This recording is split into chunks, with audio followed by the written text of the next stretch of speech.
এই জন্য কাপুরুষ পারবা না, সেজদাবিহীন, নামাজবিহীন, বন্দিগিবিহীন রাসূলুল্লাহ সাল্লাল্লাহু আলাইহি সাল্লামের কাফেলায় অন্তর্ভুক্ত হবে না। আমার ভাই, নিজেকে ধোঁকা দিয়েন না, নিজেরে ধোঁকা দিয়েন না। রাসূলুল্লাহ সাল্লাল্লাহু আলাইহি সাল্লামের ভালোবাসার দাবি করেন, আপনি আমার দলভুক্ত হওয়ার দরকার নাই। আমি আপনার কাছে কোনো দরবারের কার্ড নিয়ে আসছি না, আমার আপনারে আমি মুরিদ বানাইতে আসি নাই, আমি কোনো কাগজ নিয়ে আসি নাই, কিচ্ছু না। আপনি আপনার জায়গায় থাকেন, যে যার সাথে আছেন থাকেন, কোনো অসুবিধা নাই, কিন্তু আখিরাত সুন্দর করেন। কি বলেন? আখিরাত সুন্দর করা দরকার কিনা? হ্যাঁ, নবী সাল্লাল্লাহু আলাইহি ওয়াসাল্লামের উপরে জীবন তোলেন, নবীজির সুন্নাতের উপরে জীবনকে সুন্দর করেন, নাই তো কষ্ট হবে।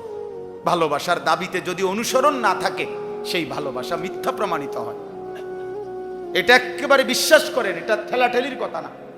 এটা অমুক হুজুর তমুক হুজুরে, আমি এগুলার পক্ষে না, আমি এগুলা করিও না। আমি আজকে 22 বছর আলহামদুলিল্লাহ আল্লাহর দয়া এই ওয়াজের ময়দানে আল্লাহ করা 22 বছর চলে। এই 22 বছরের ওয়াজের জীবনে সারা বাংলাদেশে কারো লয় কোনোদিন বহস মুনাজারা উড়ে এলামু 5 লাখ টাকা চ্যালেঞ্জ অথবা আয় বেটা কেডায় কই আইবি ইত্যাদি এসব সদবদর করি না। আমার কারোর সাথে কোনো দ্বন্দ্ব না, মানে কারোর সাথে এরকম হামকি দমকি করা আমার পছন্দ না। আমার বলার উদ্দেশ্য হলো, প্রিয় ভাই, আমি এবং আপনি প্রত্যেকেই নিজের জীবন, মাথার চুল থেকে পায়ের নখ, ঘর পরিবার, বাজার, ব্যবসা, আয় রোজগার, চাল চলন, উঠা বসা রাসূলুল্লাহ সাল্লাল্লাহু আলাইহি সাল্লামের সুন্নাতের উপরে উঠাইতে হবে, নাইলে আটকাই যাবেন ভাইয়া। এ দুনিয়া চলবে, দুনিয়া সবাই ভাত খায়, দুনিয়া চলা কোনো আশ্চর্য কিছু না, ঠিক কিনা বলেন না কেন? দুনিয়া ভাত মাছ চাল ডাল, দুনিয়ার মাতবুরি অহংকারী, এটি তো কাফের বেঈমানও করতেছে, অমুসলিমও করতেছে। যে সেজদা দেয় সেও খায়, যে সেজদা দেয় না সেও খায়, খায় কি না বলেন? সেও খায়। তাহলে দুনিয়া চলতেছে কিনা এটা দেখার বিষয় না, দেখার বিষয় হলো আখিরাত চলবে কিনা, পরকাল চলবে কিনা সেটা দেখার বিষয়, সেটা দেখার বিষয়। আল্লাহ আমাদেরকে তৌফিক দান করে, আল্লাহ আমাদেরকে কবুল করে নেন। আমাদের দরকার আমরা আল্লাহর দিকে ফিরতে হবে। তুবু ইলাল্লাহি জামিআন আইয়ুহাল মুমিনুন, আল্লাহ বলছে হে মুমিন, তওবা করে গুনাহ ছেড়ে আল্লাহর দিকে ফিরে। তার দিকে ওয়া আনিবু ইলা রাব্বিকুম, আল্লাহ বলছে তোমরা তোমাদের রব আল্লাহর দিকে ঝুঁকে পড়ো। কতভাবে যে আল্লাহ এটা বলছে, ফাফিরু ইলাল্লাহ, তোমরা আল্লাহর দিকে দৌড়ায় আসো। কার দিকে? এইজন্য আল্লাহর দিকে আসো। ফাত্তাবিউনি ইউহিব্বুকুমুল্লাহ, আল্লাহ বলছে বন্ধু আপনি বলে দেন যে হে আমার উম্মত, তোমরা আমার অনুসরণ করো, তাহলে আল্লাহর ভালোবাসা পেয়ে যাবে। ওয়া ইয়াগফির লাকুম যুনুবাকুম, এবং আল্লাহর সমস্ত মাগফিরাত ক্ষমা মিলে যায়। তাহলে রাসূলুল্লাহ সাল্লাল্লাহু আলাইহি সাল্লামের সুন্নাতের মধ্যে, অনুসরণের মধ্যে আল্লাহর ক্ষমা, আল্লাহর ভালোবাসা। আপনি মিসওয়াক করবেন না, তো বিনিময়ে রাসূলুল্লাহ সাল্লাল্লাহু আলাইহি সাল্লামের অনুসরণ কিভাবে হলো বলেন না কেন? নবীজি সাল্লাল্লাহু আলাইহি সাল্লাম মিসওয়াক করতেন কিনা বলেন না? বলেন। এটা হুজুরদের সুন্নত না নবীজির সুন্নত? তো আপনি এটা বাদ দিলেন কেন? এই পৃথিবী থেকে আল্লাহর নবী সাল্লাল্লাহু আলাইহি সাল্লাম যেদিন বিদায় নিছে, আল্লাহর কসম শুনেন, যেই কোনো আলেম রেজি গায়েন, নবীজি সাল্লাল্লাহু আলাইহি সাল্লাম যেদিন ইন্তেকাল করছে, এই শেষ দিন নবীজির শেষ আমল কি ছিল? হযরত আয়েশা নবীজির স্ত্রী বর্ণনা করছেন, আখিরি নবীর শেষ আমল ছিল মিসওয়াক। নবী সাল্লাল্লাহু আলাইহি সাল্লাম মিসওয়াক করতে করতে ইন্তেকাল করছে। এটা আপনি করেন না কেন? আপনি দস্তরখান বিছায় খানা খান না কা? আপনি টয়লেট পেপারে ঢিলা কুলুক ব্যবহার করবেন না কেন বলেন? আপনি যদি ব্রাশ করতে ভুল হয় না, মিসওয়াক দিয়ে চিনে নেন। আপনি যদি ডাইনিং টেবিলে বসতে ভুল হয় না, আপনি যদি দস্তরখান চিনে নেন। কি ব্যাপারটা কি? আপনি যদি সাবান দিয়ে হাত ধুইতে সমস্যা হয় না, টয়লেট পেপার ব্যবহার করতে মনে থাকে না, কারণটা কি? কথা বলেন না। সাবান দিয়ে হাত ধুইতে কইছে তো টেলিভিশনের অ্যাডভার্টাইজে না, আর ঢিলা কুলুক ব্যবহার করতে বলছে তো রাসূলুল্লাহ সাল্লাল্লাহু আলাইহি সাল্লাম। ব্রাশ করতে বলছে লাইফবয় কোম্পানি না, ওষুধ কোম্পানি না মনে করেন, বা ডাক্তারে না। আর মিসওয়াক করতে তো বলছে সরওয়ারে দু আলম নবী সাল্লাল্লাহু আলাইহি সাল্লাম। এটা বাদ দিলেন কেন? ওইটা এত গুরুত্ব দিলেন কেন বলে? হাসরের ময়দানে জবাবদিহি করতে হবে না?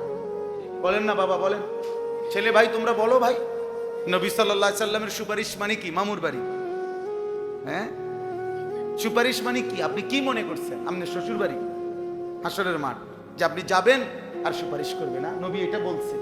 একজন লোক বলেন, আপনারা বলেন যে আল্লাহর নবী সাল্লাল্লাহু আলাইহি সাল্লাম এটা বলছে, এই কথার অর্থ এই যে উম্মত তুমি মিথ্যা বলো, চুরি করো, তুমি সুদ খাও, ঘুষ খাও, তুমি বিড়ি খাও, সিগারেট খাও, তুমি গালি দাও, নাচ দেখো, গান দেখো, নাটক দেখো, সিনেমা দেখো, তোমার ছেলে নামাজ না পড়ুক, মেয়ে নামাজ না পড়ুক, এই অবস্থায় কবরে আইসো, হাসরের ময়দানে আইসো, আমি নবী সুপারিশ কইরা তোমারে জান্নাত দিয়ে দেবো। এই কথাই তো নবী বলছে না? কি ইনসাফে বলে তো এটা? তো তাইলে নবী সাল্লাল্লাহু আলাইহি ওয়াসাল্লামের সুপারিশের কোনো নিয়ম কানুন নাই। তা আমরা কি বুঝলাম বলেন? 30 বছর একজন মুসলমান নবী সাল্লাল্লাহু আলাইহি সাল্লামের উম্মত হয়ে সুদ খায় কেমনে? 30 বছর মিথ্যা বলে কেমনে? 60 বছর বয়স এখনো বিড়ি সিগারেট খায় কেমনে? তাহলে ছাড়বেন কোন দিন? 60 বছরও যদি মনে না পড়ে যে বিড়ি সিগারেট খাওয়া গুনাহ, তো বুঝবেন কোন দিন? বলেন না, কোন দিন বুঝবেন? 60 বছর বয়সেও কথা বললে গালি দেন, তো কোন দিন মনে পড়বে আখিরাত? 60 বছর বয়সেও চা দোকানে বসে টেলিভিশনে নাচ গান নর্তকীর ছবি দেখেন, তো কোন দিন মনে পড়বে এটা গুনাহ? এখনো সময় হয় নাই? কথা বলেন না, এখনো সময় হয় নাই? কয় বছর বাঁচবেন? 600 বছর?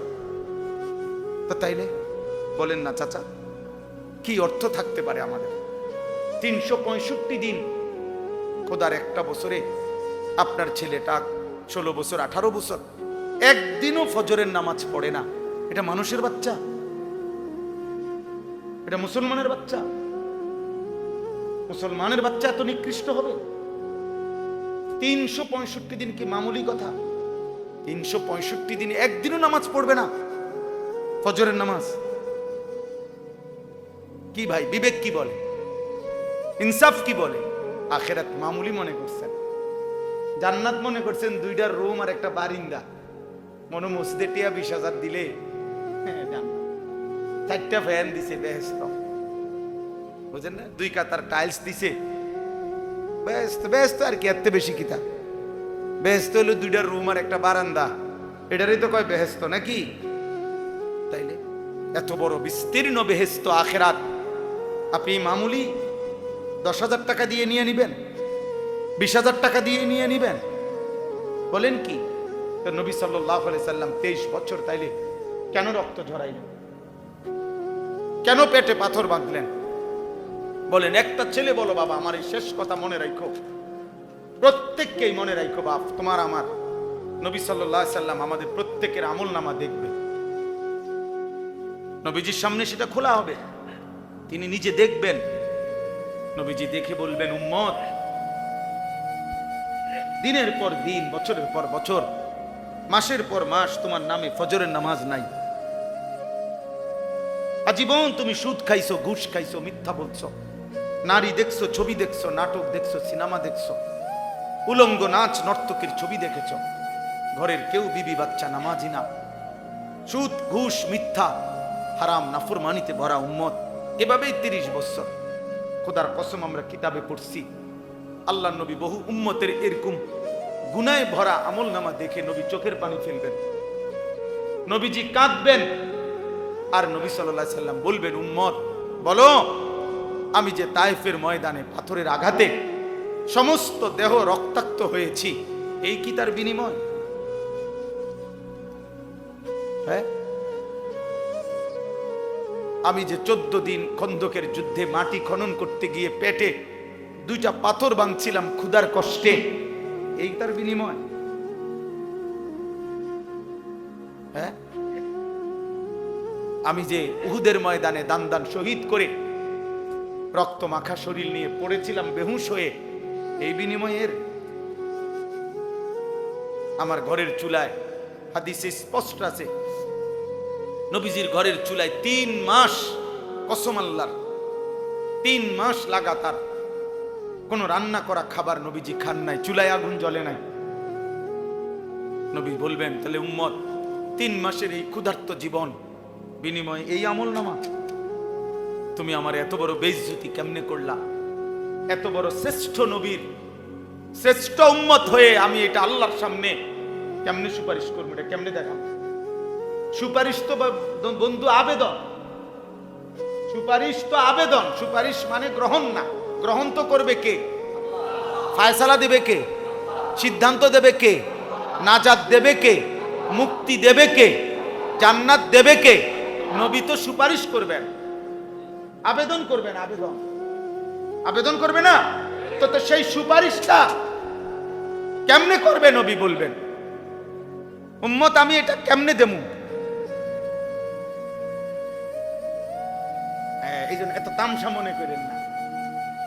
বইয়ে বই আপনি ডুলবেন আর লড়বেন আর ব্যস্ত যাইবেন গা বিড়ি খাইতে খাইতে, হ্যাঁ, সাদোয়ানে গপ মারতে মারতে। কি বাটফারি পাইছেন? হ্যাঁ, লম্বা লম্বা সিহুলি কন গপ মারে। এত সোজা না। দুনিয়া চলবে, আখেরাত চলবে। আখেরাত চলবে না দোস্ত, আখেরাত মামুলি না। আখেরাত যদি মিথ্যা হতো তো 1450 বছরে কোনো না কোনো গবেষণায় মিথ্যা প্রমাণিত হয়েই যেত। কিন্তু কারো গবেষণায় মিথ্যা প্রমাণিত হয়েছে? কাজেই হবেও না, মিথ্যা প্রমাণিত হবে না। আখেরাত সত্য, আখেরাত সত্য, কোরআন সত্য, আমার নবী সাল্লাল্লাহু আলাইহি সাল্লামের 23 বছরের চোখের পানি সত্য। নবীজি বলছেন, বহু উম্মতকে আমি তাড়িয়ে দেব। হাশরের ময়দানে নবীজি ডাক বলবেন, সুহকান সুহকান লিমান গায়্যারা বাদি, যা বেঈমান সর, দূর হ।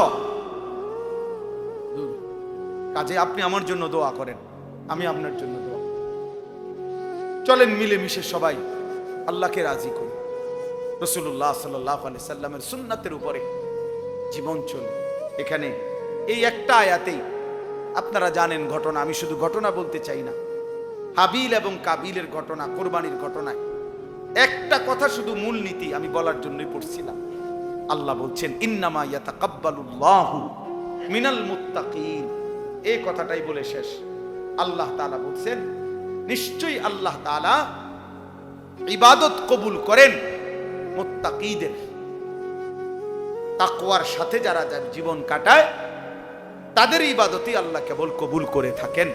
এজন্য ওযু, গোসল, রোজা, নামাজ, হজ, কুরবানি, জিকির, তেলাওয়াত, দান, সাদাকা সমস্ত নেক আমল কবুল হবে খোদার কসম তাকওয়ার সাথে।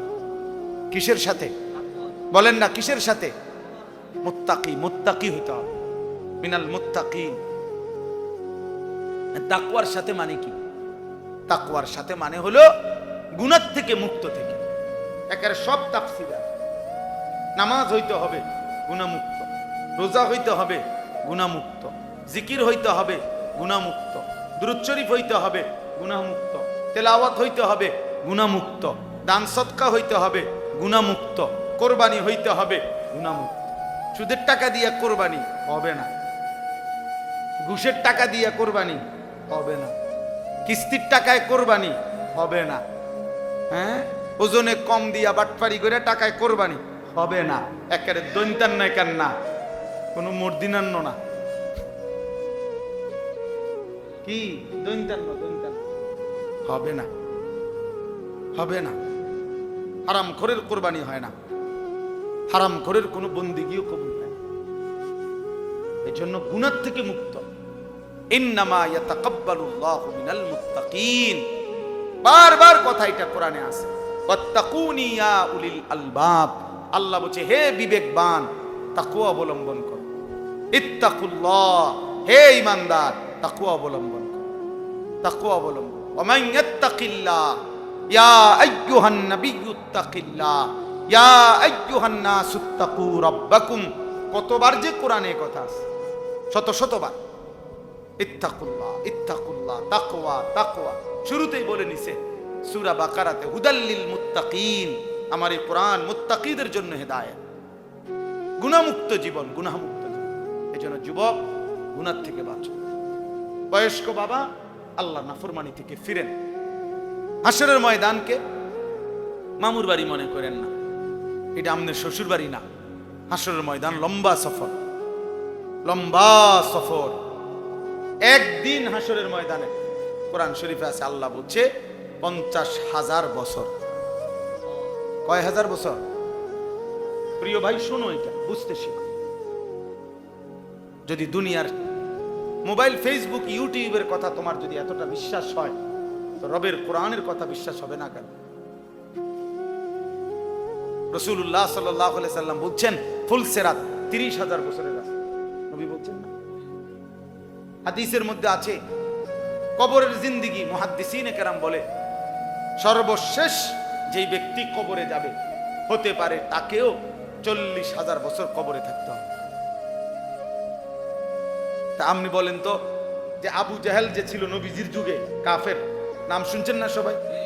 আপনারা একজন ব্যক্তি বলে, এই একজনের হিসাবটা কর যে আবু জাহেল মাটির উপরে ছিল কতদিন, মাটির নিচে আছে আজকে কতদিন? হিসাবটা কম। আবু জাহেল নবীজির জামানায় ছিল, দিয়ে একজন বড় মুহাদ্দিস আলেম যাচ্ছিলেন, হযরত শুবা ওনার নাম। তো ওই যুবক মুহাম্মদ ইবনে মাসলামার কোন সঙ্গীরা কেউ ওই হুজুরের দিকে তাকাইয়া ওনারে বলছে আর কি, যে ইনি বড় হুজুর, বড় আলেম, বড় মুহাদ্দিস। তো এইটা বলাতে এই যুবক বখাটে উচ্ছৃঙ্খল, এই বাজারের সন্ত্রাসী যুবক মুহাম্মদ ইবনে মাসলামা বলছে তার ছেলেদেরকে, সাথে সঙ্গী ছেলেগুলারে, আরে দেখি চাই কির বড় হুজুরের দিকে আমার লগা আজকে বেটার হুজুরগিরি ছুটাইলাম। তো আসছে উনার সামনে, আইসাই উনারে একটা ধমক দিস, এই থামেন থামেন হুজুর, আপনি বলে বড় হুজুর, এরা কয় বড় মুহাদ্দিস, চাই কি জানেন একটা হাদিস কোনতে দেখি চাই শুনি। এইটা একটা মানে বললো আর কি, দুষ্টামি, অহংকারী করে, কিন্তু শুনতে চাইছে কি বলেন? হ্যাঁ, যদিও অহংকার করে বলছে, বিদ্রুপ করে বলছে, কিন্তু কথাটা তো বলছে যে একটা দেখি একটা হাদিস কর, চাই কি জানেন। ওই বুজুর্গ মুহাদ্দিস, ওই আলেম, উনি থামছে, সাথে সাথে আল্লাহর কাছে একটা দোয়া করছে যে আল্লাহ, তোমার বান্দা যদিও উচ্ছৃঙ্খল, কিন্তু দেখেই মনে হচ্ছে সন্ত্রাসী, উচ্ছৃঙ্খল, কিন্তু তোমার বন্ধুর রাসূলুল্লাহ সাল্লাল্লাহু আলাইহি সাল্লামের একটা হাদিসে তো শুনতে চাইছে, বিদ্রুপ করে বলুক আর অহংকার করে বলুক, আমি আল্লাহ বলি, আপনি বরকত দিয়েন, মানে আল্লাহকে বলছে, আমি বলি শুনাই, আপনি বরকত দিয়েন। তখন এই মুহাদ্দিস ইমাম শুবা ওই যুবককে বলছে, শোনো, আল্লাহর নবী সাল্লাল্লাহু আলাইহি সাল্লামের একটা হাদিস হলো, ইজা লাম তাস্তাহি ফাসনা মা শি'তা। নবী সাল্লাল্লাহু আলাইহি ওয়াসাল্লাম বলেন, যখন কারো লজ্জা নাই, হায়া নাই, শরম নাই, তো তুমি যা ইচ্ছা তাই করো। যার লজ্জা চলে যায়, হায়া চলে যায়, আল্লাহর নবী সাল্লাল্লাহু আলাইহি সাল্লাম বলছেন, ঠিক আছে, যা নাফরমান, তুই যা মন চায় তাই কর, তোমার যেহেতু শরমে নাই, লজ্জাই নাই, তো যা ইচ্ছা তাই করো। এইটাই হাদিস। এই কথা বলে তিনি চলে গেছেন। এই যুবক মুহাম্মদ ইবনে মাসলামা, বাজারের এই উচ্ছৃঙ্খল যুবক, তৎক্ষণাৎ বসে গেছে, মানে ওইখানে বসে গেছে আর কি, এবার আর উঠে না। তো সাথের ছেলেগুলো বলতেছে, বস চলেন, উঠেন। বলছে ছেলেদেরকে যে, বয় তোরা কি বুঝছো যে নবী সাল্লাল্লাহু আলাইহি সাল্লাম এই হাদিস কাকে বলছে? তো ছেলেরা বললো না। বলছে, আল্লাহর নবী সাল্লাল্লাহু আলাইহি সাল্লাম তো এই কথা আমারে বলছে, আমারে না লজ্জা নাই, শরম নাই, যার কারণে আমি বাজারে মানুষের উপরে জোর জুলুম করি, যার যা মন চায় তা ছিনায় নেই, যা ইচ্ছা তাই করি। তো রাসূল সাল্লাল্লাহু আলাইহি সাল্লাম তো এটা আমাকে বলছে রে, আমারে না এই জিন্দেগি, যা তোরা উঠ, এই জীবন ছেড়ে দিলাম, এই নাফরমানি আর করব না। এরপরে উনি ওই এই হুজুর ইমাম শুবা ওনার দরবারে গিয়ে তওবা করে আবার নতুন করে হাদিস শেখা শুরু করছে। অল্প সময়ের ব্যবধানে উনি ওই পৃথিবীতে ওই জামানার সর্বশ্রেষ্ঠ মুহাদ্দিস হয়ে গেছে। আবু দাউদ হাদিসের 6টা কিতাব আছে, আপনারা জানেন না? নাম শুনছেন না যে হাদিসের 6টা বড় প্রসিদ্ধ বিখ্যাত কিতাব আছে? বুখারী শরীফ, মুসলিম শরীফ, তিরমিজি শরীফ, আবু দাউদ শরীফ, নাসাই, ইবনে মাজাহ। এই আবু দাউদ শরীফের মধ্যে হাদিসের বর্ণনাকারীদের নামের মধ্যে বারবার এই যুবক মুহাদ্দিসের নাম আছে, মুহাম্মদ ইবনে মাসলামা আল কানাবী। তাহলে কি বোঝা গেল? এক হাদিস জীবন বদলে দিছে, এক আয়াত ওই ডাকাতের জীবন কি করে দিছে। এজন্য মনোযোগ দিলে এক কথায়ও আল্লাহ নবী সাল্লাল্লাহু আলাইহি সাল্লামের অথবা কোরআনের জীবন পাল্টায় যাইতে পারে। এজন্য সবাই মিলে মনোযোগ দিলে বরকত হবে। এবার আমার দ্বিতীয় কথা হলো, তোমরা যে কয়জন ছেলে হাতে মোবাইল, এগুলো সব নামাও। একজন ছেলেও আর হাতে মোবাইল ধরে ভিডিও বা রেকর্ড করা যাবে না, আমি নিষেধ করলাম। এই ছেলে নামাও, নামাও। আর যার পছন্দ হয় না তুমি বাইরে যাও। আমার কথা যদি মানতে কষ্ট হয় উঠে চলে যাও ভাইয়া, ঘুমাইলে ভালো। রাত হয়েছে অনেক, ঘুমায় গেলে কোনো সমস্যা নাই। ঘুমানো কোনো অপরাধ না, ঘুমানো কোনো কবিরা গুনাও না, তুমি ঘুমায় যাও। কিন্তু আল্লাহর বাস্তার একটা ছেলেও দয়া করে মোবাইল হাতে নিবা। আমি অনুরোধ করলাম, অনুমতিও দিলাম, চলে গেলে আমার কোনো আপত্তি নেই। আমি কোনো ভোটে দাঁড়াইছি না যে ভাইয়া আমার কোনো জনসমর্থন দরকার, আমার কোনো মার্কা দিয়ে আসছি না, আমি ইলেকশনের ওয়ার্কিং করতেছি না, ভোটে দাঁড়াইবার ইচ্ছাও নাই, কাজে আমার এই মানসিকতাও নাই। আমার আল্লাহর কথা বলা দরকার। একজন হলেও অসুবিধা নাই, 1000 জন হলেও কি নাই, অসুবিধা নাই। সংখ্যা কোনো বিষয় না।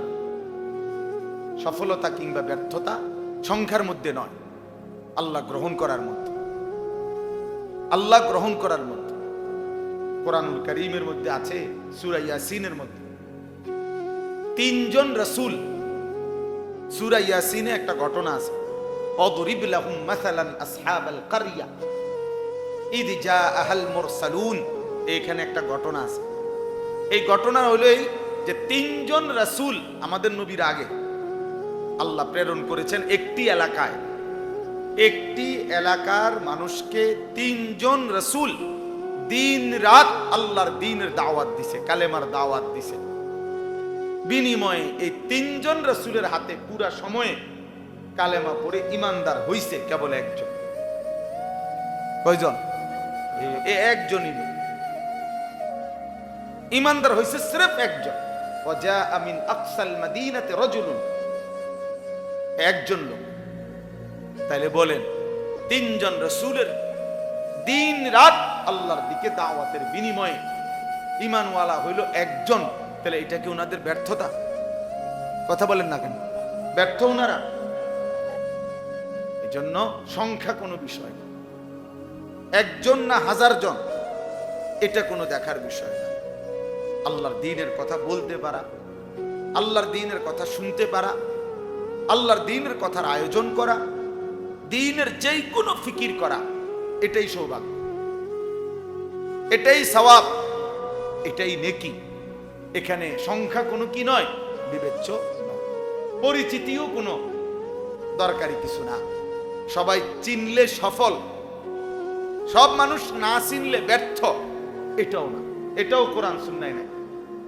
বুঝেন নাই কথাটা? যেমন মনে করেন কোরআনুল কারীম, এটা এই কোরআনে পুরা কোরআন শরীফে নবী এবং রাসূলের নাম আছে 25 জন। 25 জন নবী এবং রাসূলের নাম কোরআনে আছে। কতজন? তো এখন আপনারা বলেন যে নবী রাসূল মোট কি 25 জন? তো 1,24,000 নবী এবং রাসূল, এই বর্ণনাটাও যদি ধরা হয় কেমন? তো তাইলে 25 জনের অতিরিক্ত যাদের নাম নাই কোরআনে, ওনারা ব্যর্থ। তো ওনাকে নাম তো আমরা জানলাম না। পৃথিবীর কোন কিতাবে 10,000 নবীর নাম নেই, 5,000 নবীর নাম নেই, 2,000 নবীর নাম নেই, কোথাও নেই, কেউ জানে না। তো ওনাদের নাম যে কেউ জানে না, কারণ ওনারা কি ব্যর্থ? তো তাইলে সবাই চিনতে হইব এটা কি জরুরি? মালিক চিনলেই। কোরআনুল কারীমের মধ্যে পুরা কোরআনে সাহাবীর নাম আছে শুধু একজন। কয়জন? সির্ফ একজন সাহাবীর নাম আছে। ওনার নাম হলো যায়েদ। ওই সাহাবীর নাম নবী সাল্লাল্লাহু আলাইহি সাল্লামের পালক পুত্র ছিলেন যায়েদ ইবনে হারেসা। এই যায়েদ ফালাম্মা কাদা যাইদুম মিনহা ওয়াতারান সূরা আহজাবের মধ্যে আছে। এই একজন সাহাবীর নামে আছে কোরআন শরীফ। তো আবু বকরের নামও নাই, ওমরের নামও নাই, ওসমানের নামও নাই, আলীর নামও নাই, হাসান হুসাইনের নামও কোরআনে নাই। তো ওনারা ব্যর্থ। কথা বলেন না? তাই তো সাহাবী শুধু একজন, নবীজির সাহাবী একজন, তো কোরআন শরীফে শুধু একজনের নাম। এই জন্য দিন বড় জিনিস, ইসলাম বড়। আমার আল্লাহর কাছে গ্রহণযোগ্য হওয়া, আল্লাহ পাক খুশি হওয়া আমাদের সবার জন্য বড় পাওয়া। এটা আল্লাহর সন্তুষ্টি। ওয়ারিদওয়ানুম মিনাল্লাহি আকবার। কোরআনুল কারীমে আছে আল্লাহ তাআলা বলেন ওয়ারিদওয়ানুম মিনাল্লাহ, আল্লাহর পক্ষ থেকে যে সন্তুষ্টি আকবার, সেটাই হচ্ছে সবচেয়ে বড়। আল্লাহ খুশি হলেন, আল্লাহ গ্রহণ করলেন, আল্লাহ নিলেন, তো এটাই বড় পাওয়া। যদি আমাদের আখিরাত বুঝে আসে। হ্যাঁ, যদি মনে করি আমার জীবনের চাওয়া পাওয়া কেবল দুনিয়া, তাইলে ভিন্ন বিষয়। দুনিয়াতে আমি পদ পাবো, পদবি পাবো, সুনাম হবে, সুখ্যাতি হবে, মিছিল হবে, স্লোগান হবে, মানুষ চিনবে, হ্যাঁ, সবার কাছে পরিচিত হব, তাইলে দুনিয়াই চাইলাম। কিন্তু আল্লাহকে যদি কেউ চায়, আখিরাতকে কেউ যদি চায়, নবী সাল্লাল্লাহু আলাইহি সাল্লামকে কেউ যদি চায়, তাহলে খোদার কসম তাকে আখিরাতের জন্যই অপেক্ষা করতে হবে। কোরআন শরীফে আছে নবীজি সাল্লাল্লাহু আলাইহি সাল্লামের বিবিদেরকে আল্লাহ তাআলা বলছে, নবীর স্ত্রীদেরকে একটা প্রসঙ্গে আল্লাহ তাআলা বলছে সরাসরি, ওয়া ইন কুনতুন্না তুরিদিনাল্লাহ ওয়া রাসূলাহু ওয়াদ দারাল আখিরা। আল্লাহ বলছে, হে নবীর বিবিরা, তোমরা যদি আল্লাহকে পেতে চাও, রাসূলকে পেতে চাও, তোমরা যদি আখিরাতের ঘর জান্নাত পেতে চাও, তো ফাইন্নাল্লাহা আ'আদ্দা লিল মুহসিনাতি মিনকুন্না আজরান আযীমা। তাহলে আল্লাহ সমস্ত নেককার নারীদের জন্যই আখিরাতেই সর্বোত্তম বিনিময় জান্নাত প্রস্তুত করে রেখেছেন। আখিরাত থেকে নিতে হবে, আখিরাত থেকে নিতে হবে, আখিরাত থেকে নিতে হবে। হযরত ওমর রাদিয়াল্লাহু তাআলা আনহু, আমরা সবাই নাম জানি কিনা? আজ-জুহাদু মিআতুন, একটা আরবি কিতাব আছে, ওই কিতাবে আমি পড়ছি। হযরত ওমর রাদিয়াল্লাহু তাআলা একদিন নবীজি সাল্লাল্লাহু আলাইহি ওয়াসাল্লামের ঘরে, হুজরায়, কামরায় গেলেন নবীজির সাথে সাক্ষাতের জন্য। ঘরের মধ্যে যাইতে পারতেন ওমর, কেন? নবী সাল্লাল্লাহু আলাইহি সাল্লামের একজন স্ত্রী ছিল, ওমরের মেয়ে হাফসা রাদিয়াল্লাহু তাআলা আনহা। তো উনি ওমরের মেয়ে, এই হিসাবে ওই মেয়ের মাধ্যমে তিনি কথা বলে ঘরে যাইতে পারতেন, মানে হুজরার ভিতরেও কি করতেন, যাইতে পারতেন, যেহেতু নবীজির স্ত্রী ওনার মেয়ে। তো ওমর রাদিয়াল্লাহু তাআলা আনহু গেলেন নবীজির কামরায়, গিয়া দেখছেন আল্লাহ নবী সাল্লাল্লাহু আলাইহি ওয়াসাল্লাম শুয়ে আছেন। হযরত ওমর তাকাইলেন, এই নবীজির ঘরটায়, কামরাটায় চারটা জিনিস শুধু দেখছে তখন। এক নাম্বার, একটা চাটাই, আমরা চাটাই তো বোঝেন না, হুগলা চাটাই, তো ওখানে স্পষ্ট আছে হাদিসে। ওমর রাদিয়াল্লাহু তাআলা দেখলেন যে চাটাইয়ের উপরে কোনো বিছানার চাদর বা কিছুই নাই, শুধু চাটাইয়ের উপরে নবীজির শোয়া। ওয়াকাদ আসতারা আলা জামবি, চাটাইয়ের দাগ, নবীজির পবিত্র দেহ মোবারকের মধ্যে দাগ দাগ লাগে গেছে। এলো এক। দুই, একটা ছোট্ট বালিশ মাথার মধ্যে দেখলেন, এটা হলো খেজুরের ছাল দিয়ে বানানো, ভিতরে খেজুরের ছাল ভরা এক ছোট্ট বালিশ। তিন, পায়ের কাছে কিছু ছাতু, ছাতু তো মুরব্বীরা ছিলেন আগে, যে আটার মতো, হ্যাঁ, গোলাইয়া, ফানি দিয়া গোলাইয়া খাইতো, যে আপনারা কি বলেন, ছাতু, ছাতু, এই এগুলো যেগুলো শুধু কেবল পানি দিয়ে গুলাইয়া খাবে, এতটুকু খাবারটা এটাই। না কোনো তরকারি আছে, না কোনো গোশত আছে, না কোনো মাছ আছে, না কোনো ভাত আছে, কিচ্ছু না, শুধুই ছাতু। এইটুকু খাবারের কয়টা হলো? 3টা।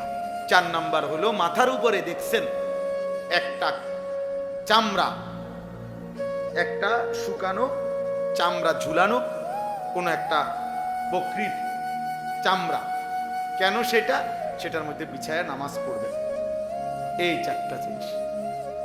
একটা চাটাই, একটা খেজুরের ছাল ভর্তি বালিশ, কিছু ছাতু যা পানি দিয়ে মিশিয়ে খাবেন, আর একটা চামড়া ঝুলানো যেটা দিয়ে নামাজ পড়েন মুসল্লার মতো। হযরত ওমর রাদিয়াল্লাহু তাআলা আনহু হাদিসে আছে প্রচন্ড ভাবে কাঁদা উঠছেন, চোখের পানি ফেলতেছিলেন। আল্লাহর নবী সাল্লাল্লাহু আলাইহি ওয়াসাল্লাম বললেন, মা ইয়াবকিকা ইয়া ওমর, হায় ওমর, কে তোমারে কাঁদালো, কাঁদতেছো কেন? তখন হযরত ওমর রাদিয়াল্লাহু তাআলা আনহু নবী সাল্লাল্লাহু আলাইহি সাল্লামকে বললেন, লিমা লা আবকি ইয়া রাসূলুল্লাহ, হে আল্লাহর নবী, আমি কাঁদবো না কেন? আপনার এই হালাত, আপনার এই জিন্দেগির এই দৃশ্য, ওয়া আনতা সাফওয়াতুর রাসূল, অথচ আপনি হচ্ছেন সমস্ত রাসূলদের সারাংশ। আপনি হচ্ছেন সমস্ত রাসূলদের মধ্যে শ্রেষ্ঠ না শুধু, সমস্ত রাসূলের সমস্ত সিফাত, সমস্ত গুণ, সমস্ত মর্যাদা, সমস্ত বৈশিষ্ট্যের সারাংশ আপনি রাসূল। আচে খুবা হামাদারান তু তানহা দারি। আল্লামা ইকবাল বলছে, হে নবী, ১.৫ লক্ষ নবীর যত গুণ, যত বৈশিষ্ট্য, যত সিফাত, যত মুজিজা আপনার মাঝে যদি তালাশ করি, আপনি একার মাঝেই সব খুঁজে পান। তু তানহা দারি, আপনি একাই সব, আপনি একাই সব। সমস্ত নবীর সব গুণ, সব মুজিজা আপনার মধ্যে আছে। তো হযরত ওমর রাদিয়াল্লাহু তাআলা বলেন, আনতা সাফওয়াতুর রাসূল, আপনি হচ্ছেন সমস্ত রাসূলদের সারাংশ, আপনি সর্বশ্রেষ্ঠ রাসূল।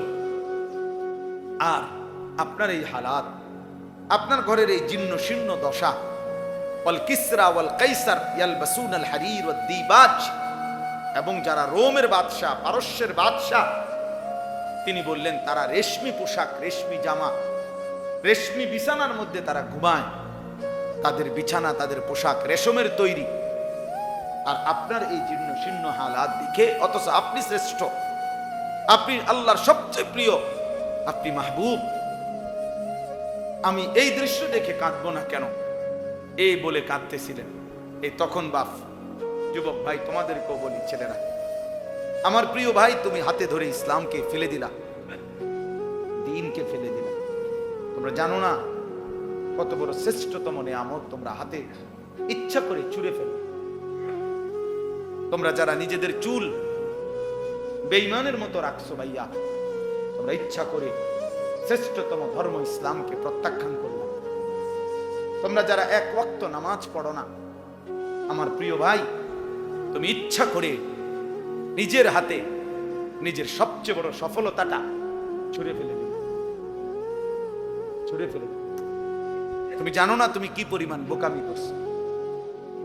এই পৃথিবী সবাই ভোগ করে, এই ভাত মাছ চাল ডাল, এই হাসি আনন্দ, এই রং তামাশা সবারই আছে, সবারই আছে। তুমি যদি ভিন নারী দেখে, ছবি দেখে, অশ্লীল দৃশ্য দেখে, অসভ্য নারী দেখে, উলঙ্গ ছবি দেখে মজা পাও, খোদার কসম, একজন স্বামী তার পবিত্র হালাল স্ত্রীদের থেকে তার চাইতে বেশি আরাম পায়, তার চাইতে বেশি আনন্দ পায়। কাজেই হালালের মধ্যেও তো তৃপ্তি আছে, হালালের মধ্যেও তো সুখ আছে, হালালের মধ্যেও তো আনন্দ আছে। তুমি কেন ইচ্ছা করে আল্লাহকে ছেড়ে দিলা, রাসূলকে ছেড়ে দিলা, আখিরাতকে ছেড়ে দিলা? চেহারা দেখলেই বোঝা যায় অনেক ছেলে তোমরা নামাজ পড়ো না, বেনামাজি সন্তান, চেহারা দেখলেই বোঝা যায়। বেনামাজির চেহারা আর জানোয়ারের চেহারা বরাবর, বেনামাজির চেহারা আর কুত্তার চেহারা বরাবর। বেনামাজি আর কুকুর এক সমান, জানোয়ার একই সমান। ওই জানোয়ারও সেজদা দেয় না, মানুষ নামের এই জানোয়ারও সেজদা দেয় না, বরাবর। এজন্য কোরআনুল কারীমে আল্লাহ তাআলা স্পষ্ট বলছে সূরা আরাফের মধ্যে, রাগ করার কোনো সুযোগ নেই। কোরআন বলছে, আল্লাহ বলছে ওয়াত্তাবা হাওয়াহু ফামাসালুহু কামাসালিল কালব। মাদ্রাসার যেই কোনো ছাত্রকে জিজ্ঞাসা করে কালব অর্থ কি, কোরআনে আল্লাহ বলছে যে মনের ইচ্ছা মতো চলে, আল্লাহর হুকুম রাসূলের হুকুমের তোয়াক্কা করে না, খোদার কসম আল্লাহ বলছে ফামাসালুহু, তার দৃষ্টান্ত কামাসালিল কালব, কুত্তার মতো। বলেন কালব অর্থ কি, কুকুর কিনা বলেন না। এই জন্য প্রিয় নওজোয়ান, নিজের পরিচয় মিলায়, নিজের পরিচয় নিজে মিলায়। কত সেলফি তো উঠাও, বেনামাজি তোমরা যারা, তোমরা কুত্তার লগেও একটা সেলফি উঠাই, একটা ছবি কুত্তার লগে উঠাইয়া একসাথে দিও, যে দেখেন পৃথিবীবাসী আমরা দুই জানোয়ারকে কেমন লাগে। পৃথিবীবাসী কমেন্টস করে জানাবে দুই জানোয়ারকে একই রকম লাগে। দুই ঠ্যাংওয়ালা এই জানোয়ারও সেজদা দেয় না, চার ঠ্যাংওয়ালা ওই জানোয়ারও সেজদা দেয়। হ্যাঁ, কাকে ছেড়ে দিলাম, কাকে ধরলাম, কাকে ধরলাম? এক ইহুদিকে পছন্দ হলো, এক খ্রিস্টানকে পছন্দ হলো, এক সিনেমার নায়ককে পছন্দ হলো,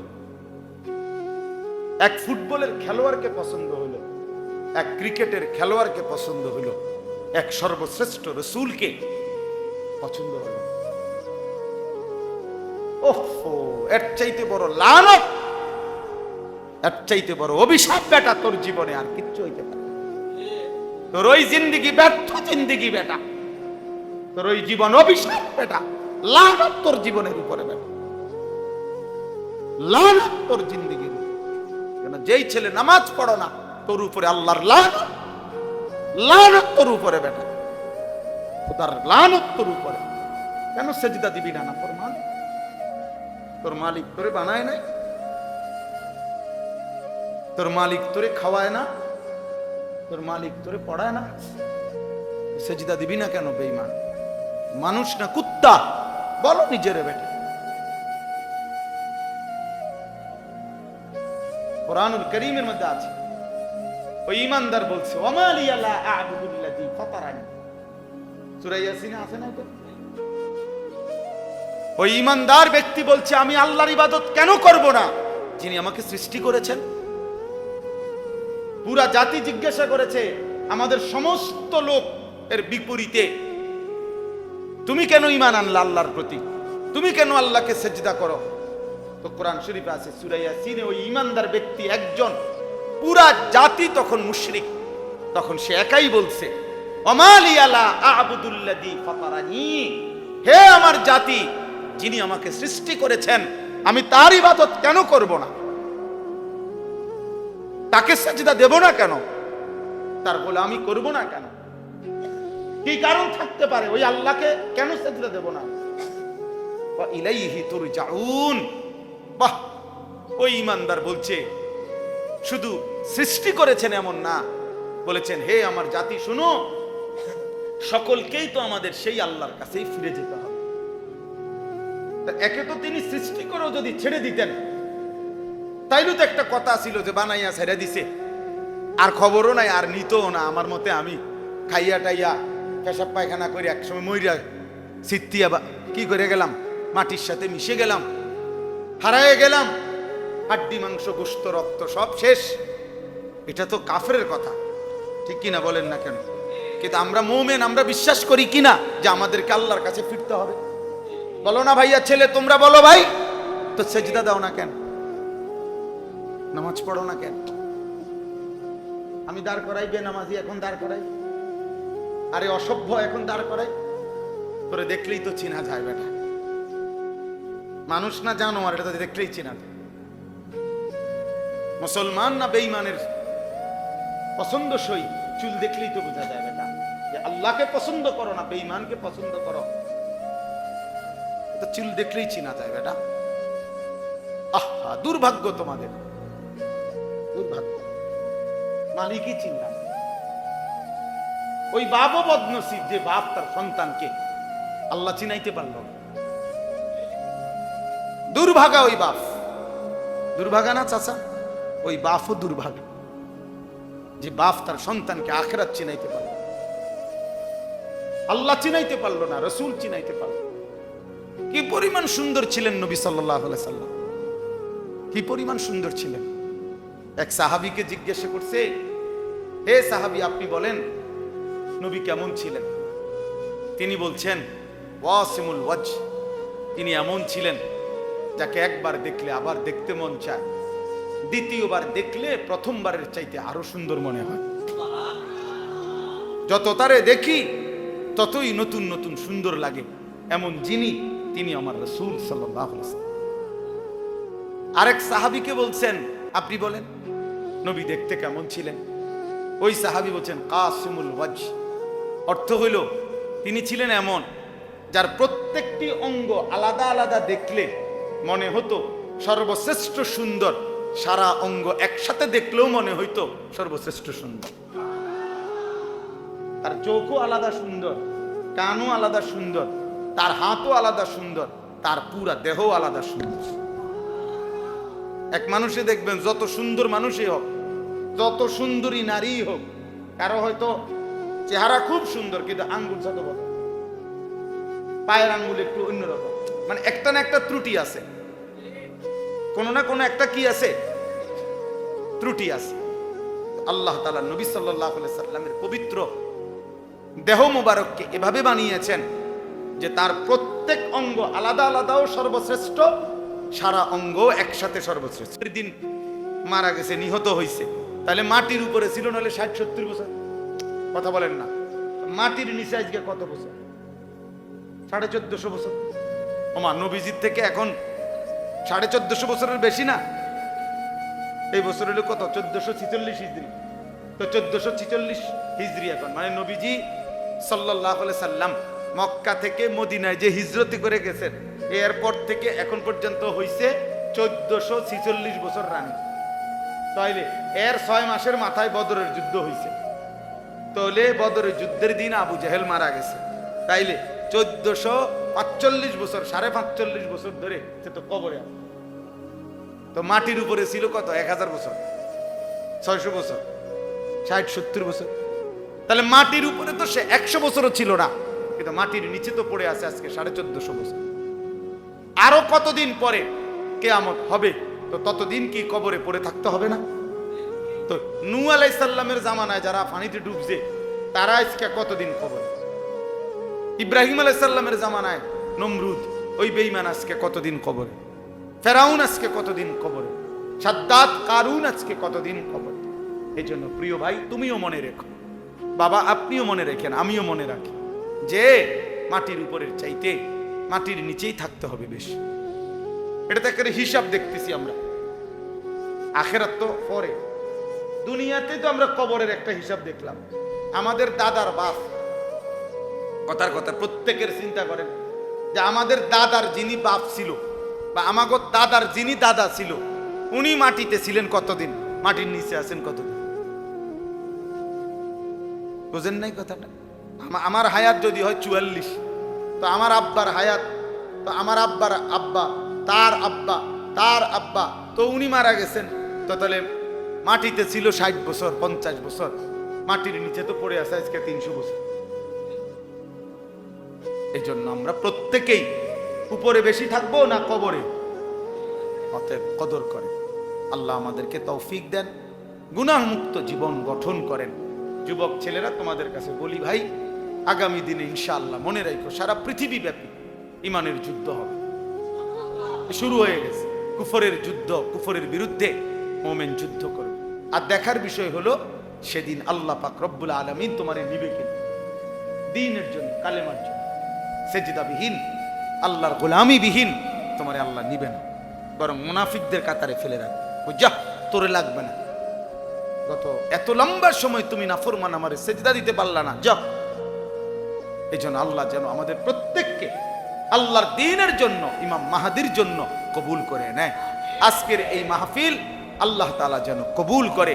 আমরা রাসূলুল্লাহ সাল্লাল্লাহু আলাইহি ওয়াসাল্লামের সুন্নাতের উপরে আমল করার চেষ্টা করব তো ইনশাআল্লাহ। ভালোবাসার দাবিতে ঠেলাঠেলি করেন না, অনুসরণ করেন। বুঝেন নাই কথা? ভালোবাসার দাবিতে কি করেন না, ধাক্কাধাক্কি করেন না। ভালোবাসা ওনার সুন্নাত, ওনার তরিকা, ওনার চলা ফেরা, ওনার উঠা বসা, ওনার খাওয়া ঘুম, ওনার টয়লেট বাথরুমের আসা যাওয়া, ওনার গোসল, ওনার আহার নিদ্রা, এর চাইতে সুন্দর কোন নিয়ম আখলাক খোদার কসম আর কারণে ওয়া ইন্নাকা লাআলা খুলুকিন আযীম। আল্লাহ বলছেন সর্বশ্রেষ্ঠ পূর্ণাঙ্গ চরিত্রের সর্বোত্তম উত্তম আখলাক দিয়ে আমি বন্ধু আপনাকে আমি আল্লাহ সাজিয়েছি। কাআন্নাকা কাদ খুলিকতা কামা তাশাউ। হযরত হাসান ইবনে সাবিত একজন সাহাবী ছিলেন। উনি বলছেন যে হে আল্লাহ রাসূল সাল্লাল্লাহু আলাইহি ওয়াসাল্লাম, নবীজির সামনে বলছেন, এরকম মানে ধরেন আপনি বসা আমার পাশে, উনি এরকম মিম্বরে দাঁড়ানো, দাঁড়াইয়া নবীজির দিকে তাকাইয়া বলছে, হে আল্লাহ রাসূল, আমার দিল সাক্ষী দেয় আল্লাহ যেন আপনাকে মনের মতো করে বানিয়েছে। ওয়া আহসানু মিনকা লাম তারা কাত্তু আইনি। উনি বলেন আমার এই দুই নয়নে, ওই সাহাবী বলছেন, আমি আপনার চাইতে সুন্দর কাউকে দেখিনি। ওয়া আজমালু মিনকা লাম তালিদিন নিসাউ। এরপরের লাইনে উনি বলছে কবিতা যে হে আল্লাহ রাসূল, কেন আপনার চাইতে সুন্দর কাউকে দেখি নাই? কেন কেন দেখি নাই? উনি নিজেই উত্তর দিছে, কারণ এর চাইতে সুন্দর কাউকে এই গোটা কায়নাতে আর কোন মা এর চাইতে সুন্দর কোন সন্তান প্রসব করে না, এবং সুন্দর আর কেউ কোন মা জন্মই দেয়। খুলিকতা মুবাররাআম মিন কুল্লি আইব। এরপরে তৃতীয় নম্বর লাইনে তিনি বলছে, আপনাকে যেন আল্লাহ তাআলা সমস্ত দোষ আর ত্রুটি থেকে পবিত্র করেই বানিয়েছেন।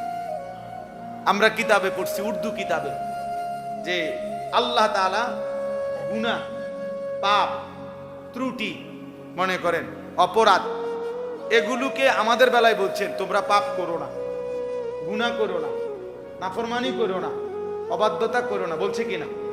আর ওই গুনাহকে বলছে, পাপকে বলছে তুমি আমার বন্ধুর কাছে যাইও না। বুঝেন নাই কথা? আমগরে বলছে তোমরা পাপের কাছে যাইও না, আর পাপরে বলছে তুমি আমার দোস্তের কাছে যাইও না। সাবধান। কাআন্নাকা কাদ খুলিকতা কামা তাশাউ। এরপরের লাইন যেটা আগে বলে ফেলছি, অর্থাৎ তিনি চতুর্থ নম্বর লাইনে বলছেন, হে আল্লাহর নবী, মনে হয় আপনাকে আল্লাহ নিজের মনের মতো করে সাজিয়েছেন। তাইলে আজকে আপনারা বাবারা বুঝতে শিখেন, নবী সাল্লাল্লাহু আলাইহি ওয়াসাল্লামের সৌন্দর্য কেন ছেড়ে দিলেন? দাড়ি কাটলেন কেন? কেন দাড়ি কাটলেন? এই পৃথিবীতে গত 1450 বছরের ভিতরে পৃথিবীর ইতিহাসের কোন বুদ্ধিজীবী, কোন পণ্ডিত, কোন গবেষক, কোন দার্শনিক, কোন বিবেকবান ব্যক্তি, একেবারে হিন্দু, বৌদ্ধ, ইহুদি, খ্রিস্টান, এমনকি নাস্তিক, মুরতাদ, মানে যে আল্লাহরে মানে না, সৃষ্টিকর্তাও মানে না, এমন কোন বেঈমানও এই পৃথিবীতে খোদার কসম আজকের এই দিন পর্যন্ত কোন যুক্তি দিয়া প্রমাণ করতে পারে নাই, বলে নাই যে দাড়িবিহীন চেহারার মধ্যে সৌন্দর্যের কিছু আছে আলাদা। এটা কি সেটা? এটা কোনো বেঈমানই পর্যন্ত প্রমাণ করতে পারে। আমি চ্যালেঞ্জ করি, আমার নাম আনিসুর রহমান, আমি চ্যালেঞ্জ করি, আমি জেনারেল লাইনে পড়ালেখা করছি, কারো কাছে কোনো যুক্তি থাকলে কই। কুমিল্লা ভিক্টোরিয়া কলেজ থেকে মাস্টার্স পাস করা, কথা বুঝছেন না? বললেন আপনার কাছে থাকলে বলি, আমি আবার আমার দরকার হলে মেয়েলের মধ্যে বিচার হইব, মেয়েলের বিচার হইব, দরকার হইব চেয়ারম্যান মেম্বার লইয়া বিচার হইব, দরকার হলে জুতার ফিরা দিলেন, কিন্তু আপনি প্রমাণ করে দিয়ে দাড়িবিহীন চেহারায় এক ফোঁটা কোন সৌন্দর্য আছে কিনা আলাদা কোনো বিশেষত্ব আছে কিনা এটার, এটা পৃথিবীর কেউ বলতে পারে না। তো এটা কেন রাখবো আমি? একটা যুক্তি তো থাকতে হবে যে এটার মধ্যে একটা কি আছে, দাড়িওয়ালা চেহারার মধ্যে যুক্তি আছে, যে এটা রাসূলুল্লাহ সাল্লাল্লাহু আলাইহি সাল্লামের সৌন্দর্য, আর তিনি যে সবচেয়ে সুন্দর ছিলেন এটা প্রমাণিত, ঠিক কিনা বলেন না? তাহলে এটার উপরে তো আমি যুক্তি দেখাইলাম, প্রমাণ দেখাইলাম, আমনেরটার উপরে আপনি দেখান, আমনেরটার উপরে আপনি দেখান। যদি বলেন মহিলাদের কাছে সুন্দর লাগে, তা আমরা বেডি কি গেছে গা, আমরা কি বুঝা চিড়া খাই? আমরা বিয়ে করছি না, আমরা দাড়িওয়ালা বেড হইতে সব আমরা বইয়ে বইয়ে বন খাই হুদা নাকি? আমরা বউ নাই তো, তাইলে তাইলে তো কি পয়েন্ট কি? একটা বলে যে না একটা কাজ বেশি করতে পারে, একটা কোনো কাজ কিছুই না, শুধুই শুধু নফসের অনুসরণ, মনের চাহিদার অনুসরণ বাবা, আর কিচ্ছু না, আর কিছুই না। এই জন্য প্রিয় যুবক বুঝতে শিখো, কমপক্ষে যুক্তিতে আসো, তুমি তর্কই করো, দরকার হলে তর্ক করো, তর্ক করে প্রমাণ করে দাও যে মুসলমানের চুলের চাইতে ইহুদি খ্রিস্টান নাস্তিক মুরতাদ অথবা এই সেলুনের নাম পরিচয়হীন ওই মানুষগুলোর চুল সুন্দর, এর কোনো তর্ক তর্জি করতে যুক্তি থাকে সেটা দেখো। বুঝেন না, যে সেলুনের মধ্যে যে চারিদিকে লাগানো থাকে যে কোবাইনা কাটিং যে চুলগুলা, এগুলা তো মূলত সাফাতি কাটিং চুল, অর্থাৎ এর মূল বিষয়টা হইল তারে কোনোখানে আকামে বা কুকামে ধরা খাইছে, সাফাতি দিয়ে কোবাইছে এখানে এখানে ওইখানে, বুঝো না ভাই? তো এই যে কূপ দিছে, যার যেখান দিয়ে সিলাই লাগছে আর হেন্দি আর চুল উঠছে না, হ্যাঁ হ্যাঁ, এই জন্য এগুলা তারে, এটা তো যুগ যুগ ধরে। তুমি যেই কোন, আমি বাদ দাও, তোমরা একজন বয়স্ক লোককে জিজ্ঞাসা করো, একটা ছেলে বলো যে আগে এরকম এখানে চুল কাটা, এখানে চুল উঠানো, এখানে এই যে চুল, এগুলো আগে গ্রাম অঞ্চলে নিয়ম ছিল, যেই কোনোখানে কোনো আকাম কুকামে দরা খাইলে এরকম বিভিন্ন খান দিয়ে চুল কাইটটা ছেড়ে দিত, ছিল না? এটা মানুষ দেখলেই বুঝতো তাই না ধরা খাইছে, তাই নাকি? ধরা খাইছে নিশ্চিত, এটাই ছিল। আজকের যুবক নিজের টাকা দিয়া নিজে এরকম বিশ্রী চুল কাইটা সে নিজেই নিজেকে প্রমাণ করে যে আমি ধরা খাইছি, আর কোনো কারণ নাই। তো রাসূলুল্লাহ সাল্লাল্লাহু আলাইহি সাল্লামের চুল পছন্দ হবে না কেন? সাহাবায়ে কেরামের চুল পছন্দ হবে না কেন? আউলিয়ায়ে কেরামের চুল পছন্দ হবে না কেন? ওলামায়ে কেরামের চুল পছন্দ হবে না কেন? এটা যুক্তিটা কি? তাই না, কোনো যুক্তি নেই। আল্লাহ আমাদেরকে বুঝার তৌফিক দান করেন, আল্লাহ আমাদেরকে মাফ করে দেন, আল্লাহ আমাদেরকে কবুল করে নেন। আমরা যদি সুন্দর হই, আমাদের আখলাক যদি সুন্দর হয়, আমাদের জীবন যদি সুন্দর হয়, আমরা যদি আল্লাহর দিকে ফিরি, আমরা যদি রাসূলুল্লাহ সাল্লাল্লাহু আলাইহি সাল্লামের দিকে ফিরে আসি, খোদার কসম ইনশাআল্লাহ, প্রিয় ভাই বাবাদেরকেও বলি, বাবারা দোয়া করবেন আপনারা, আর যুবক ভাই তোমরা হিম্মত করো, ইনশাআল্লাহ সারা পৃথিবীতে মুসলমানের কালেমার বিজয় হবেই হবে, ইনশাআল্লাহ হবেই হবে, ইনশাআল্লাহ। মনে রাখো, মনে রাখো, ইসরায়েল আর ফিলিস্তিন যুদ্ধ না, এটা ঈমান আর কুফরের যুদ্ধ। ফিলিস্তিন ঈমানের প্রতীক, ইসরায়েল কুফরের প্রতীক। এই যুদ্ধ দুই দেশের যুদ্ধ না, এটা কিসের প্রতীক? ঈমান আর কুফরের যুদ্ধ। ঠিক পাকিস্তান এবং ভারত, এটা দুই দেশের যুদ্ধ না, এটা ঈমান আর কুফরের যুদ্ধ। আর আলহামদুলিল্লাহ ঈমান আর কুফরের যুদ্ধে মুমিন জিতেছে, আলহামদুলিল্লাহ মুমিনের বিজয় হয়েছে, ঈমানদারের বিজয় হয়েছে। ফজরের নামাজ পড়ে চূড়ান্ত আক্রমণ করছে, ফজরের নামাজ পড়ে আক্রমণ শুরু হয়েছে, পাকিস্তানের মুজাহিদরা সৈন্যরা আক্রমণ করছে। আলহামদুলিল্লাহ সন্ধ্যা হইতে হইতেই দুশমন আত্মসমর্পণ করতে বাধ্য হয়েছে। আমি অনেক সময়, আমি এটা নতুন কালকে দেখছি দুবাইয়ের ভাই, যে আশ্চর্য, আজীবন আমরা কোরআন শরীফে আছে এটা, যে মুমিন মানে যুদ্ধের প্রধানতম টাইম ফজর। কোথায়? ওয়াল আদিয়াতি দবহা ফাল মুরিয়াতি কদহা ফাল মুগীরাতি সুবহা। এই সুবহ মানে ভোর, ফজর। দুশ্মনের মোকাবেলায় আক্রমণ হবে ফজর। এই পাকিস্তানি মুজাহিদ ফজরের নামাজের সময় আক্রমণ করছে, আল্লাহু আকবার বলে নারায়ে তাকবীর বলে মিসাইল ছুটছে, তছনছ হয়ে গেছে।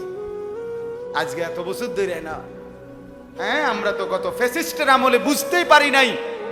আমরা মনে করছি ভারত জানি কত শক্তিশালী, এখন না বুঝি বে বে, এখন না বুঝি বে বে। এখন তো ইনশাআল্লাহ আমরাও লড়তে রাজি আছি, ইনশাআল্লাহ আমার বাংলাদেশও লড়তে রাজি আছে, ইনশাআল্লাহ এদেশের যুবকরাও লড়বে, ইনশাআল্লাহ ইনশাআল্লাহ। হ্যাঁ হ্যাঁ, একই রাতে বেঈমানেরও দাফন হয়েছে, একই রাতে ফ্যাসিস্টেরও দাফন হয়েছে, একসাথে।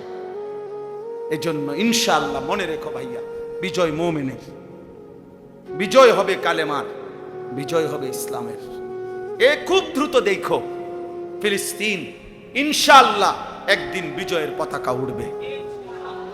একদিন ঘুম থেকে জেগে শুনবেন গাজার মুসলমান জিতে গেছে, ফিলিস্তিন জিতে গেছে, ইসরায়েলের কুত্তারা হারবে, হারবে, বেঈমান হারবে, বেঈমান হারবে। এজন্য প্রিয় ভাই, আগামী দিনে ইসলামের জন্য যদি তোমাকে আল্লাহ নেয় তাহলে তোমার সফলতা। আর আল্লাহ যদি মুনাফিক হিসাবে ফেলে দেয়, বদরের যুদ্ধ হয়েছে, মুনাফিক অংশগ্রহণ করতে পারে নাই।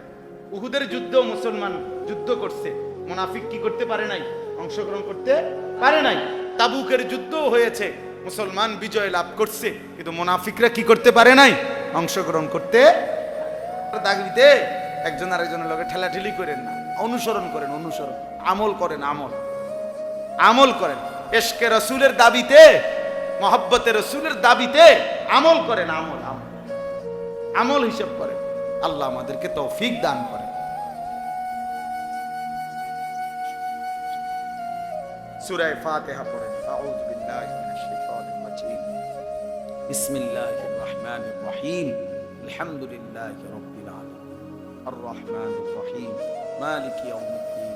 ইয়্যাকা না'বুদু ওয়া ইয়্যাকা নাস্তাঈন। ইহদিনাস সিরাতাল মুস্তাকিম। সিরাতাল লাযীনা আন'আমতা আলাইহিম গায়রিল মাগদুবি আলাইহিম ওয়ালাদ-দাল্লিন। আমিন। বিসমিল্লাহির রহমানির রহিম। قل هو الله أحد الله الصمد لم يلد ولم يولد ولم يكن له كفوا أحد. بسم الله الرحمن الرحيم. قل هو الله أحد الله الصمد لم يلد ولم يولد ولم يكن له كفوا أحد. بسم الله الرحمن الرحيم. قل هو الله أحد الله الصمد لم يلد ولم يولد ولم يكن له كفوا أحد. اللهم صل على محمد وعلى آل محمد كما صليت على إبراهيم وعلى آل إبراهيم إنك حميد مجيد. اللهم بارك على محمد وعلى آل محمد كما باركت على إبراهيم وعلى آل إبراهيم إنك حميد مجيد. প্রিয় ভাই, দোয়ার আগে আমি আরো একবার বলি, যুবক ভাই, তোমাদের কাছে শেষবারের মতো, তোমরা এই চুল রাখো না, আমার অনুরোধ ভাই। এটা কারে কসম, এটা সরাসরি ইসরায়েলের ইহুদিদের প্রোডাক্ট, সত্য কথা ভাইয়া। মানে এই ইহুদিরাই তোমার এই ডিজাইনগুলো সাপ্লাই দিছে সারা বিশ্বব্যাপী। এই জন্য দয়া করে তোমরা যাদের এই সামনে পিছনে এগুলো চুল, যেরকম বড় বড় ঝাঁকড়া চুল বা বিভিন্ন কাটিং চুল, এই চুল রাখো না বাবা, দয়া করে তোমরা আমার এই কথা কদর করো। ইনশাল্লাহ দেখবা তোমার জিন্দেগি সুন্দর হবে, জীবন পবিত্র হবে। আগামী দিনে ইনশাআল্লাহ তুমি মাহাদির পক্ষে লড়তে পারবে ইনশাআল্লাহ। আল্লাহ আমাদেরকে তৌফিক দান করুন। আলহামদুলিল্লাহি রাব্বিল আলামিন। আল্লাহুম্মা আনতাস সালাম ওয়া মিনকাস সালাম। তাবারাকতা ইয়া যাল জালালি ওয়াল ইকরাম। ইয়া রাব্বি লাকাল হামদু কামা ইয়ানবাগি লিজালালি ওয়াজহিক ওয়া আযীমি সুলতানিক। ওয়া সাল্লি আলা মুহাম্মাদিন কামা হুয়া আহলুক وافعل بنا خيرا كما أنت شانك يا أرحم الراحمين يا أرحم الراحمين يا أرحم الراحمين. ربنا ظلمنا أنفسنا وإن لم تغفر لنا وترحمنا لنكونن من الخاسرين. রব্বানা আতিনা ফিদ দুনিয়া হাসানা ওয়া ফিল আখিরাতি হাসানা ওয়া কিনা আযাবান নার রব্বিরহামহুমা কামা রব্বায়ানি সগীরা রব্বিরহামহুমা কামা রব্বায়ানি সগীরা রব্বানা হাব লানা মিন আজওয়াজিনা ওয়া যুররিয়াতিনা কুররাতা আ'য়ুন ওয়াজআলনা লিল মুত্তাকিনা ইমামা রব্বানা ওয়া আতিনা মা ওয়া'আদতানা আলা রুসুলিক ولا تخزنا يوم القيامة إنك لا تخلف الميعاد ربنا اصرف عنا عذاب جهنم إن عذابها كان غراما إنها ساءت مستقرا ومقاما اللهم إنا نسألك الهدى والتقى والعفاف والغنى اللهم ارحمنا بترك المعاصي ولا تشقنا بمعصيتك اللهم اكفنا بحلالك عن حرامك وأغننا بفضلك عمن سواك واعف عنا واغفر لنا وارحمنا أنت مولانا فانصرنا على القوم الكافرين مولاي كريم আপনি মাফ করে দেন রব্বে করিম আপনি মাফ করে দেন মেহেরবান মওলা আপনি মাফ করে দেন আয় করিম আপনি মাফ করে দেন আয় রহমান আপনি মাফ করে দেন আয় রহিম আপনি মাফ করে দেন মেহেরবান মওলা আপনি মাফ করে দেন আয় গফফার আপনি মাফ করে দেন আয় গফুর আপনি মাফ করে দেন আযাব দিলে আপনার কোনো লাভ নাই মাফ করে দিলে আপনার কোনো ক্ষতি নাই মাফ করে দিলে আপনার ভান্ডারে কমবে না মাফ না পেলে আমাদের উপায় থাকবে না মাওলা আপনি মাফ করে দেন মাফ করে দেন আপনার ঘরেই বসেছি মাওলা আপনার কথাই শুনেছি মাওলা আপনার বন্ধুর কথাই শুনেছি মাওলা আপনার ঘরে বসিয়ে মাওলা আপনার কথা রাসূলের কথা শুনে রাত গভীরে আপনার দুয়ারে হাত তুললাম কত মানুষ চারিদিকে ঘুমিয়ে গেছে আমরা অল্প কয়েকজন নাফরমান ঘুমাই নাই ঘুম যেতেই ভয় হয় মাওলা চোখ বন্ধ করতেই ভয় হয় ঘুম যদি আর না ভাঙে চোখ যদি আর না মেলে এত গুনাহ নিয়ে কবরে যাব কেমনে মাওলা হাসরের ময়দানে দাঁড়াবো কেমনে মাওলা বন্ধুর সুপারিশ চাইবো কেমনে মাওলা হাউজে কাউসারের পানি তো মিলবে না মাওলা আজই মাফ করে দেন এখনই মাফ করে দেন দেন মাওলা মাফ করে দেন ছেলেগুলোকে মাফ করে দেন কিশোরদেরকে মাফ করে দেন যুবকদেরকে মাফ করে দেন বয়স্ক বাবাদেরকে মাফ করে দেন আমার চাচাদেরকে মাফ করে দেন মা বোনদেরকে মাফ করে দেন মা বাপকে মাফ করে দেন আয় আল্লাহ আব্বা মাকে মাফ করে দেন দাদা দাদি নানা নানিকে মাফ করে দেন চাচা মামা ফুফা খালুকে মাফ করে দেন চাচি মামি ফুফি খালাকে মাফ করে দেন বিবিকে মাফ করে দেন ছেলে মেয়েদেরকে মাফ করে দেন ভাই বোনদেরকে মাফ করে দেন বন্ধু স্বজনদেরকে মাফ করে দেন দোস্ত আহবাবদেরকে মাফ করে দেন সমস্ত কবরবাসীদেরকে মাফ করে দেন সমস্ত কবরবাসীদেরকে মাফ করে দেন কিয়ামত পর্যন্ত কবরের আযাব মাফ করে দেন আল্লাহ আমরা প্রত্যেকেই স্বজন হারা মাওলা কেউ বাপ হারিয়েছি কেউ মা হারিয়েছি কেউ মা বাপ দুইজনকে হারিয়েছি মাওলা আল্লাহ আপনি মা বাপকে মাফ করে দেন মা বাবার কবরের আযাব মাফ করে দেন আল্লাহ আপনি দয়া করেন আপনি রহম করেন এই গ্রামের আশেপাশের সমস্ত কবরবাসীদেরকে মাফ করে দেন এই মসজিদে প্রথম দিন থেকে আজ পর্যন্ত জায়গা দিয়ে জমি দিয়ে টাকা দিয়ে পয়সা দিয়ে বুদ্ধি দিয়ে পরামর্শ দিয়ে যারা যখন যত খেদমত করেছে আজকে যারা কবরে তাদেরকেও মাফ করে দেন, যারা বেঁচে আছে তাদেরকেও মাফ করে দেন। ইমাম সাহেব, খতিব সাহেব, মুয়াজ্জিন, কমিটি, মুসল্লি, সর্বস্তরের জনগণ সকলকেই মাফ করে দেন। উত্তম বিনিময় দান করেন, মসজিদ খানা কবুল করে নেন। আল্লাহ আপনি রহম করেন, করম করেন, ইজ্জত দান করেন, আফিয়ত দান করেন, তাকওয়া দান করেন। সেজদাওয়ালা কপাল বানিয়ে দেন, কাঁদনেওয়ালা চোখ বানিয়ে দেন, জিকিরওয়ালা জবান বানিয়ে দেন, মোহাব্বতওয়ালা দিল বানিয়ে দেন, সুন্নাতওয়ালা জীবন বানিয়ে দেন। আল্লাহ নবী সাল্লাল্লাহু আলাইহি সাল্লামের অনুসরণ করবার তৌফিক দান করেন, সুন্নাতের ভালোবাসা দান করেন। যুবক ছেলেগুলোর চুল সুন্দর করে দেন, চেহারা সুন্দর করে দেন, আখলাক সুন্দর করে দেন। আগামীর মাহদির সৈনিক হিসাবে কবুল করে নেন, আগামী যুদ্ধের সৈনিক হিসাবে কবুল করে নেন। দুশ্মনের মোকাবেলায় দাঁড়াবার তৌফিক দেন, দাজ্জালের মোকাবেলায় দাঁড়াবার তৌফিক দেন। আল্লাহ রাত গভীরে মাওলা ফরিয়াদ, আল্লাহ আমার দেশকে নিরাপদ করে দেন, প্রতি ইঞ্চি জমিনকে নিরাপদ করে দেন, সারা পৃথিবীর মজলুম মুসলমানকে বিজয় দান করেন। আল্লাহ আপনি গাজা ফিলিস্তিনের মুসলমানকে বিজয় দান করেন। আয় আল্লাহ আপনি বিজয় দান করেন, আল্লাহ আপনি বিজয় দান করেন। আল্লাহ পাকিস্তানের মতো এমন একটা বিজয় ফিলিস্তিনিদের জন্য দেখতে চাই মাওলা।